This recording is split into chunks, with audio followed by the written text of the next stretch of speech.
Hey everybody, Robot here from Vespa Motorsport and ScooterWest.com here in San Diego, California. If you're looking for parts to rebuild this beautiful motor, you know where to find them, ScooterWest.com. So today, I'm gonna do a repeat of a video I just like to do. And it's kind of mimicking Eric's channel that's, I think it's called I Do Cars. All he does is tears down blowing up engines. Well, guess what I got right here? A 2015 Vespa GTS engine. What's wrong with it? Well, there was nothing wrong until the oil filter got punctured at highway speed. And do you know what happens when you run out of oil pressure? The motor goes boom. Well, it locked up all the way. It didn't lock up the wheel, and that's the nature of these centrifugal clutches. They disengage, but the motor is completely stuck. So I'm pretty curious to see what's going on in here. Ultimately, the outcome was the customer traded in the scooter and we replaced the motor in the scooter. I was like, well, when they're locked up solid, oftentimes there's some catastrophic damage. So I'm excited to see what kind of carnage we have inside this motor. It may be just as simple as the big end bearing just locked up and it's just stuck, and that's it. There's some usable parts. I'll say parts like the belt cover. I'm hoping the cylinder head's still good, and the gearbox I certainly know is good. The gears in there, starter motor, stator. So there's some stuff that can be salvaged off this motor. The rest is just gonna go right in the scrap bin. So let's get right to it to start zipping it apart. All right, so first of all, we gotta get the center stand out of the way. I already did the horrible task of releasing the spring here. Just to give you a little history on this motor, it's got about 30,000 miles on it, almost 30,000 miles.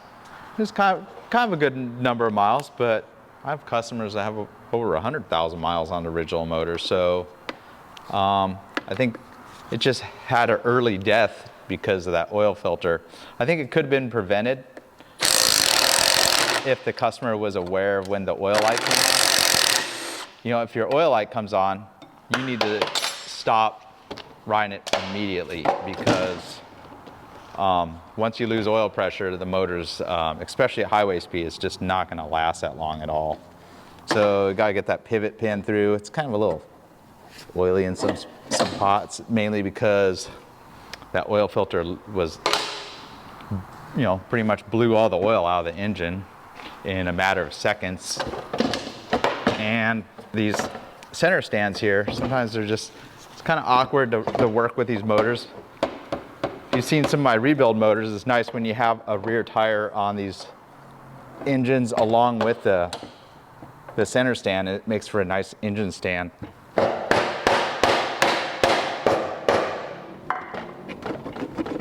get a little medieval with it. A little oily. Looks okay. I guess we'll go on the used pile. So here we got the belt cover, and it looks like, I think all the fasteners are off, the bolt's out. There, get rid of pull the dipstick out of here. There's no oil. We drained what little oil was out of the engine. Another important tool you need when you're dismantling an engine is a hammer. And you got some of these tabs right here. Kind of makes that nice, satisfying kind of hollow noise. And there, you pop the belt cover, and that's a beautiful part that can be used, maybe sent off for powder coating, become a black belt cover. The good thing is I know the customer always took care of this scooter, you know, did the regular services, so the transmission's in good shape, probably some salvageable parts. The clutch, I would say that's almost half of its life. That roller is sounding kind of sad, so probably just throw that part away. And the pulleys, these parts are pretty inexpensive, so kind of up in the air if I'm going to save them. So just to show you that's stuck, I think my techs, they even put a big wrench on it. I don't need any type of holder tool because the motor's just stuck. You know, this kind of hardware, I mean, if you're a do-it-yourselfer, it might be worth saving. I have tons of this stuff, so to the scrap guy, don't really need it. Pulley, It's usable. Going in a scrap bin, I don't need it.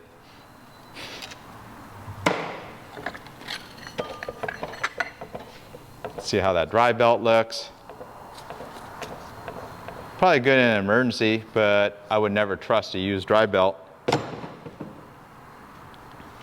And let's see how this variator looks here. So I'll pull the pin out. A little bit of corrosion in there. I think the techs pressure washed the motor before they pulled, or before I pulled the motor. Hey, even the rollers look pretty good in there, so I think this variator still has some serviceable life. I'd probably still start with fresh rollers if I was going to use a used variator. Even these little guides are kind of falling off, very loose. I'd probably replace all those before I'd put something like this back in service. But then again, you're going through the hassle. I see these little blades, they have some wear. They have nearly 30,000 miles of wear. It's just probably not really worth using it. So you know what? Just scrap bin. Same with the clutch belts, kind of got some rust on it. This part, it's got quite a long life, so I'll keep this part right here.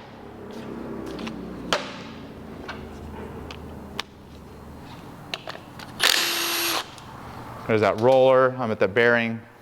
Eventually it gets kind of dry and gummed up. I've never really seen one completely fail catastrophically, but pretty inexpensive. Parts I do want to save are the final drive there.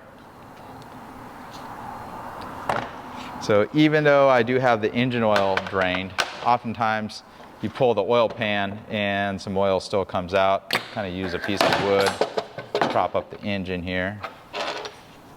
Try not to knock it over. Get an 8mm.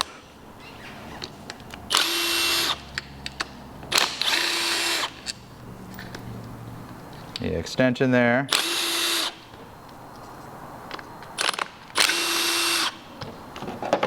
Some nice looking hardware. And don't take this as the normal order you take it apart if you're doing a rebuild. I'm just kind of going at it because I want to get to the carnage. Let's see what we find in here. So at the bottom of the oil pan, that's always something that's going to tell you a little bit about the motor. Yep, I see some metal flakes that are pulling up on my finger. Now the oil pan's probably still good, but I have a ton of them because they're just pretty abundant. They're pretty inexpensive, brand new. Used dowels, those are always good. That's something that gets damaged sometimes. So, you know, these little dowels, they pull out. If you're wondering what this is your oil pressure relief. And it's completely stuck in there. And that's, I've seen that before. Sometimes when the oil system throws metal around, that piston will get stuck in there. Normally you could slide out nice and easy because that's a machined cylinder with that piston in there that has a spring, and that's how it controls the oil pressure. There's a little baffle plate right here. You can see more of the little forbidden flakes right there. And this is a little baffle, keep the oil out of the oil pump sprocket, because if there's lots of oil on the sprocket right here, is what ends up happening is it flings it around. That's extra friction loss of the engine. And these aren't too useful, they never fail, so no sense in hanging on to that. And I'll knock the pin out. That's the center stand pin. And it's pretty dry, so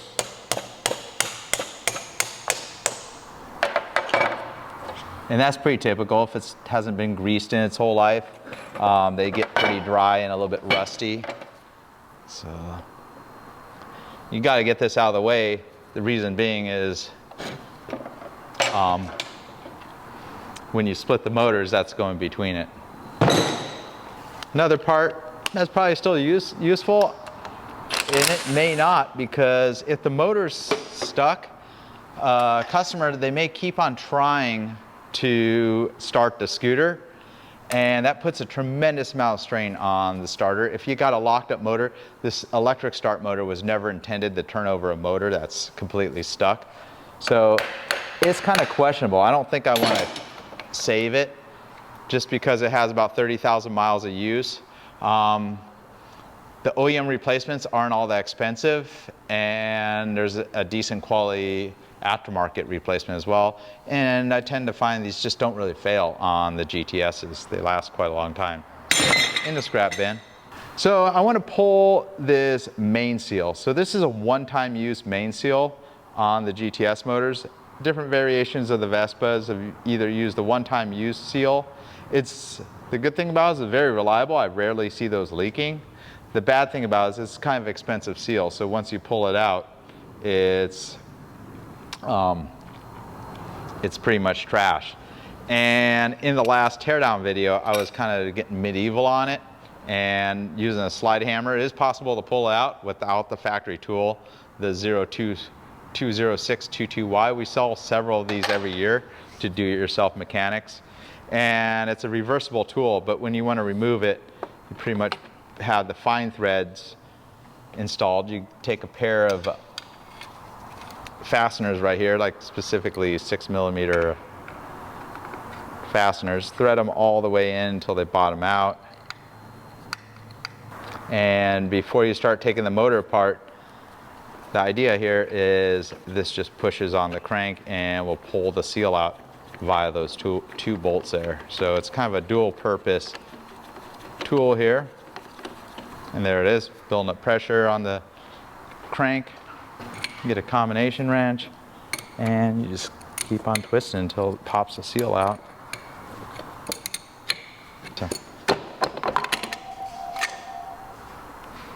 So there's the seal. You can kind of see it ends up deforming it when you remove it. So that's in the scrap.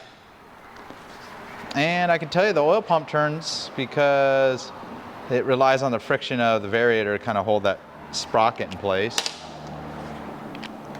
And sometimes it's pretty hard to impact off because, as you can see, it just spins it over right here. So we're gonna go ahead and take that oil pump sprocket out of here. You kind of got to jam it up with one of those holes with a little screwdriver. And that just zips the sprocket right off. It's got like a little D shape and like a spring washer. And what do you get out of this? You get a cool little chain here. And oftentimes the sprocket and the chain just kind of pull right through that little thing. Got a pretty cool oversized bracelet. Sprocket pulls off. There is a tiny O-ring right here. So sometimes over time you'll see that they will start leaking, but it's pretty reliable. Not too easy for oil to kind of get down the center of the crankshaft, but you do need to get that little O-ring out of the way because if you want to get this plate out, that divides your cam sprocket right there. So again, I kind of got a lot of those parts. Do I want to save them? Nah. Now we're going to go ahead and spin the motor around and look at the other side. So here's the right side of the motor. This is your water pump and also the stator or the alternator cover right here. Right when I pull it apart, it's got the infamous joystick action going on the water pump. Means those water pump bearings are pretty much shot. Wasn't leaking, but I see that quite often. And normally you don't want to use an impact on that, but I don't really care. But you can see it moves all around. The seals are pretty resilient on these. I could take this cover and rebuild it. Probably will do that sometime. I've rebuilt these water pumps. Pretty simple to do when you have all the correct tools. 8mm fasteners or 6mm fasteners, the 8mm socket, get this cover off.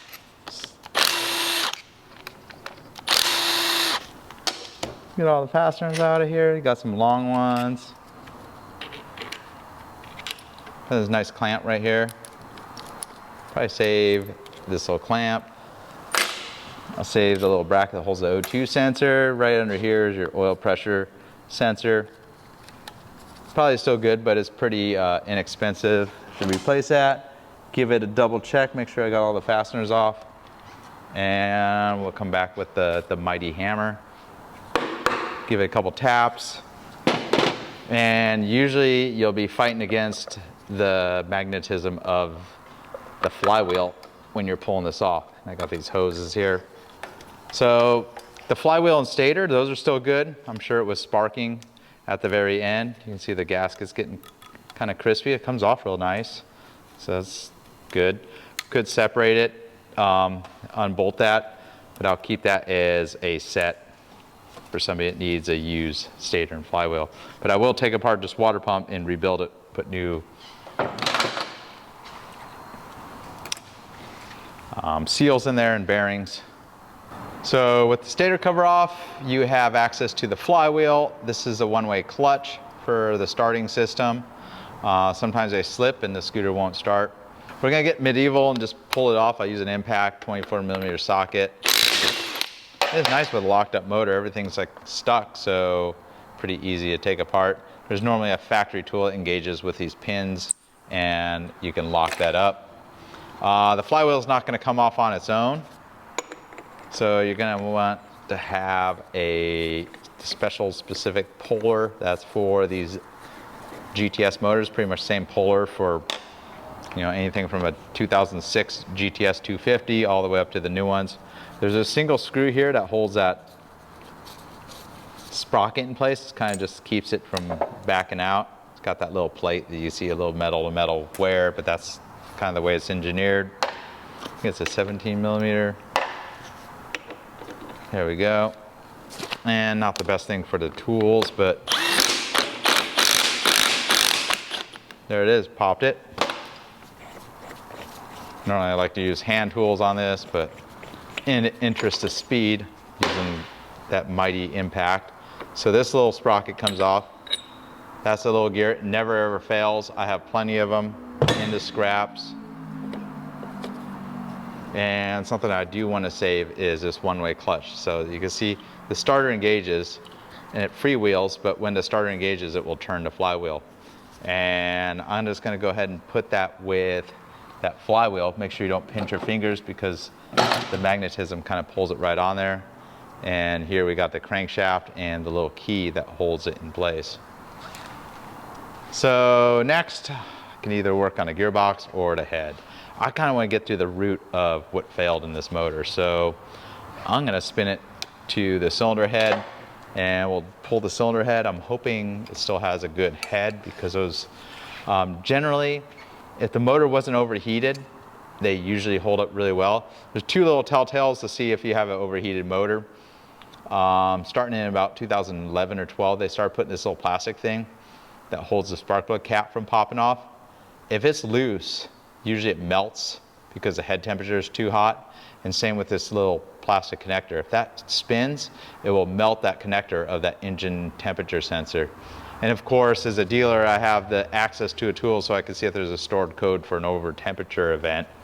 And then I'd have an indication. But I don't think this motor's ever been overheated, so I bet you the head is still usable. I mean, it does have 30,000 miles. It may be worth freshening up the valves on it, at minimum lapping them in to the valve seats or even replacing the pair of exhaust valves. Pretty inexpensive, but the head itself is quite expensive. So get these hose clamps out of the way just to get the hoses. Don't really need them in the way.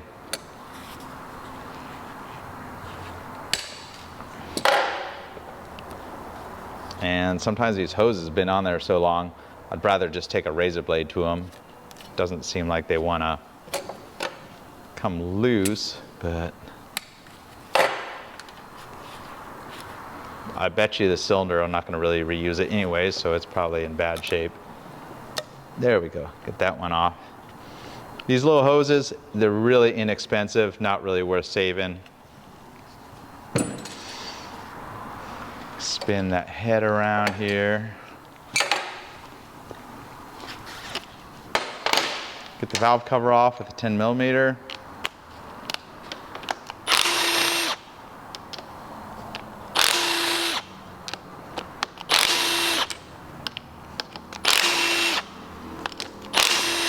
Valve cover isn't the most useful thing to save. They don't really ever get damaged. But I'll keep it all together because if the cylinder head's still good, I'll put it back on and we'll kind of protect the valve train. I can't really turn it over. Where is it stuck? It's stuck almost at top dead center. Pretty close, but not quite. Everything's just stuck. So really close. So the 2V mark is for this part is used for engines that have the 2 valve, but the 4 valve mark is where that little hole is. Probably the best thing I could do is release the cam chain tensioner. So there's a little spring here. Pull that out. Pair of 8mm or 6mm fasteners with the 8mm socket. Get those. Use that hammer, knock that off. This is still good. I'm at kind of indication the cam chain isn't stretched or broken or anything. That this little plunger is only about halfway retracted, I guess you'd say. But if it was all the way out, I would kind of question it. But you can keep that part. These tend to be super reliable, but I could use it maybe sometime. Not something you normally do, an impact on that center screw for the cam, but you know, right now the motor's locked up, so kind of do what I can. I can't get, so what I can do is I probably loosen that little Allen right there and kind of loosen that up. And I want to get it right at top dead center so I don't have any risk of damaging the valves. So here I got a 4mm Allen. And I kind of rock this whole thing off. Normally you could turn the motor over, so it makes for an easier job. I'm going to dismantle that cam chain, pull the sprocket off the crankshaft because I can't get this decompression out with everything locked up. Getting pretty close. I think I can kind of inch my way out. There we go. Inch that sprocket off. Derail the chain right there. There's this little plastic spacer that's found on the older variations. They kind of changed the whole decompression system on the later motors. But I can tell you these older ones are pretty reliable. There we go, got the sprocket off. Nice little sprocket. Now I can kind of turn that counterweight. This is the decompression system. And look at that, just kind of wanted to go right to top dead center right there. Cam chain, we'll pull that right through the timing cover right here. And there you got a beautiful necklace. So here, I'm just gonna put this back together. I'm betting the whole cylinder head's gonna be still in good shape. Just wanna keep all these parts together. So kind of set the valves right at top dead center. Kind of a lot of free play there. The 2 cam chain tunnel screws here. Got some old gaskets. And then I'm gonna crack all 4 of the head bolts, but I'm gonna be gentle on it. I don't really want to warp the head, so I'm gonna use a hand tool to break those free. So let's see if we can.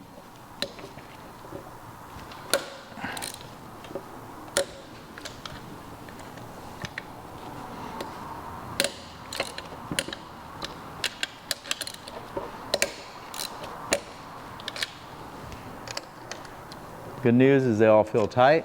If the motor's overheated, a lot of times they won't be tight, or you have a blown head gasket or something. So they're all loose now. I can cheat and zip those all off.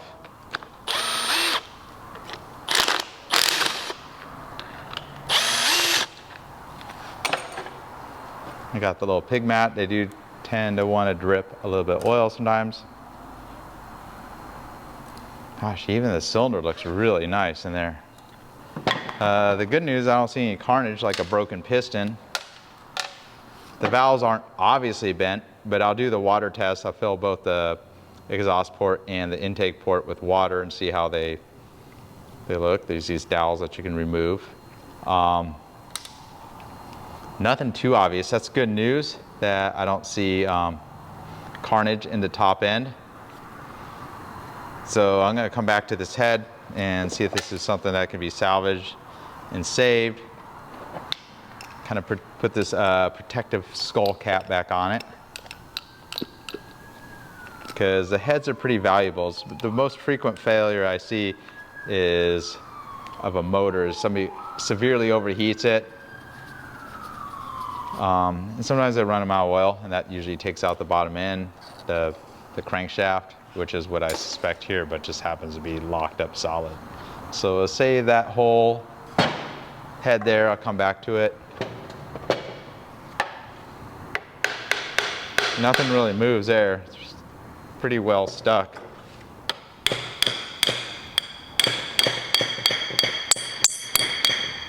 I can tell you I see nice crosshatch patterns down the cylinder so far. So you have these O-rings in the cylinder studs that you got to pry out because they keep the coolant separate from these dowels, because the coolant is behind these O-rings right here and between the studs. It tends to be pretty reliable, but if you're rebuilding one of these, you certainly replace these O-rings every time. So I'm digging them out with a pick. That's probably the easiest way to do it. And here's the last one here. That one's a little gooey. You could see some rust on that stud right there. Oftentimes, if I'm rebuilding these, I usually just replace these studs. So at some point, the coolant system got a little bit rusty on this.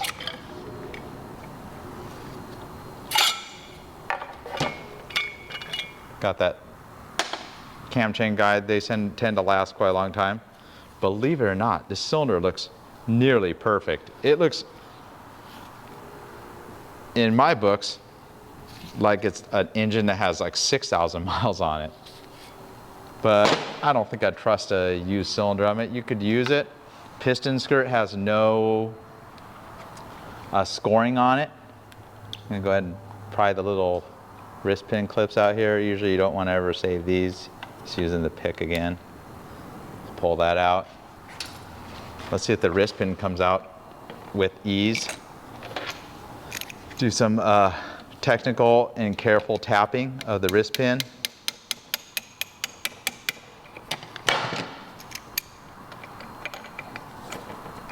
With nothing but the proper type of punch here. Let's see how this looks. This thing looks remarkably good. Incredible, no broken rings, no scores. Even the small end, you know, where it rides on the bushing is good, but I think we found our problem. Look at that crankshaft. That thing locked up solid. So I suspect the scooter was at high speed, lost oil pressure. This bearing was the first thing just to lock up real quick. So it didn't throw a bunch of carnage that damaged other parts of the engine. I mean, that's why this top end is in remarkable shape. The top end can last a little bit longer with no oil pressure. But unfortunately, that crankshaft took the brunt. I wouldn't be surprised if this motor can be rebuilt with a new crankshaft, because usually even the mains in the crankcase, they usually hold up pretty well. But we'll see. Let's get to the heart of this scooter engine right here, and we'll split the cases. So we have several bolts that hold the crankcase halves together.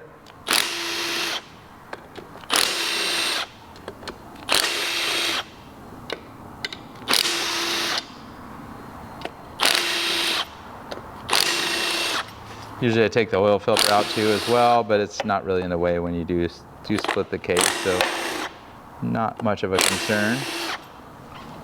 And I think I got them all. I'll know real quick. Back to using that careful tool for some technical taps.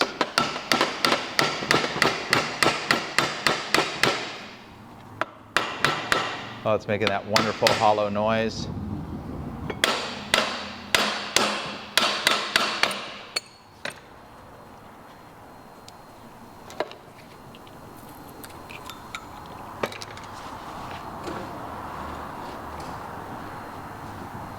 And guess what? I missed one. It's like, yeah, it's making the hollow noise, but should be a little easier than that. There we go. Wow. They do have a little bit of spin on those main bearings, but not too bad at all. So there's the inside. See, there's a big gasket that, of course, you'd replace. The one thing is there is a little bit of metal flakes from that big end, but it failed pretty quick. I could see a little bit of that nice shiny, like kind of brass or copper colored flakes. That's from the big end bearing failing, but it's remarkably, I think the damage happened very swiftly on this motor.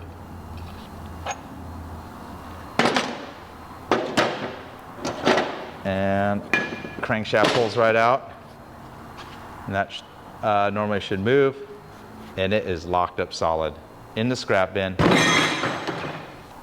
Well, that looks great. Believe it or not, I think this case is like a candidate rebuild if somebody ever needs a case or they break a case. So I think I'm actually going to save it. I'm not going to go as far as cleaning it right now. I'll put some notes on it. It's something I do want to save. Probably not really cost effective to build a motor from parts. You could do it. Ultimately, on the other video that I shot, removing this motor, we just replaced it with another motor. But now that I took it apart, I was expecting much more carnage, you know, based on the motor just being completely stuck. But the only thing that's been stuck so far is that crankshaft. All right, so I think that ends my video. I can't believe how many good parts I still have on this engine. This case is still, I think, salvageable. Technically, I probably could just put a crank in it, reassemble it, but I don't think so. I'm just gonna save it as an extra spare part. I got the extra cylinder head. The cylinder and piston, not really worth saving. Anytime you rebuild a motor, just start with a new heart, start with a brand new piston and cylinder. This gearbox, I'm gonna leave it alone because I think this is a good candidate. I'll probably clean this up. This engine definitely needs a thorough flush before you even attempt to put a new crankshaft in there. But I'm sorry, audience, I was expecting more. I need to find a motor where it blows a connecting rod through the case, and I have seen that before. Well, maybe next time. Well, thanks for hanging in there. This is Robot here from Vespa Motorsport and ScooterWest.com. If you're looking for any parts to do a rebuild like this, ScooterWest.com. You're welcome to even call us. A lot of times I have good used parts on the shelf, such as if you need something like an engine case, probably have it sitting there on the shelf for you, but it's not something that's on our normal inventory. We'll see you on the next one. Robot from Vespa Motorsport.